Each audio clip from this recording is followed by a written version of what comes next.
গত 18 নভেম্বর দুপুরে সিলেট নগরীর এলজিইডি অফিসের সামনের নবাব রোডে একটি প্রাইভেট কার থামিয়ে ধারালো অস্ত্র দিয়ে ভাঙচুর করা হয়। পরে গাড়িতে থাকা একটি শিশুকে অপহরণ চেষ্টা করে হামলাকারীরা।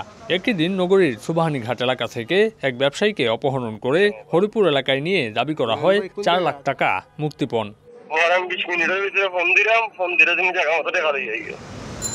নগরীতে দিন দিন বাড়ছে অপহরণ ও ছিনতাইয়ের মতো অপরাধ। এসব ঘটনায় নিরাপত্তা নিয়ে আতঙ্কিত নগরবাসী। যখন আমি বাচ্চাকে দেই নাই তখন আপনার রামদাউদি ওইখানেই প্রথমেই কূপ দিছে।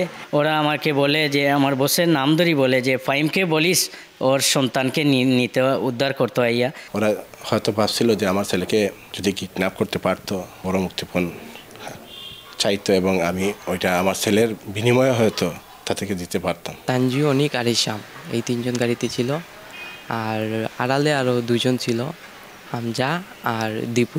এখন যদি একটা মামলা করলাম, মামলার আপনার 5 দিন 15 দিন গেল, তা আমার নিরাপত্তাটা 15 দিনের কে দিব?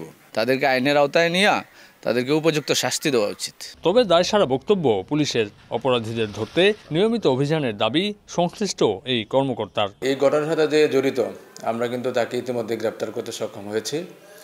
আর ছিনতাইয়ের যে বিষয় বলেছেন, আমরা তাদের বিরুদ্ধে আমাদের সাঁড়াশি অভিযান শুরু করেছি। অচিরেই সকল ছিনতাইকারীকে আবার আমরা আইনের আওতায় নিয়ে আসতে সক্ষম হব।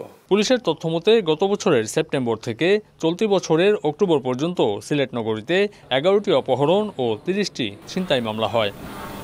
9 বছর বয়সী লাবিবের শিক্ষা জীবনের শুরুতেই এমন একটি ঘটনা তাকে যেভাবে শঙ্কিত করেছে, তেমনি তার পরিবারকে করেছে আতঙ্কিত।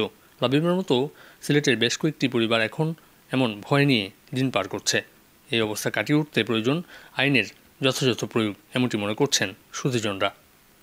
আমিনুল ইসলাম, সময় সংবাদ, সিলেট।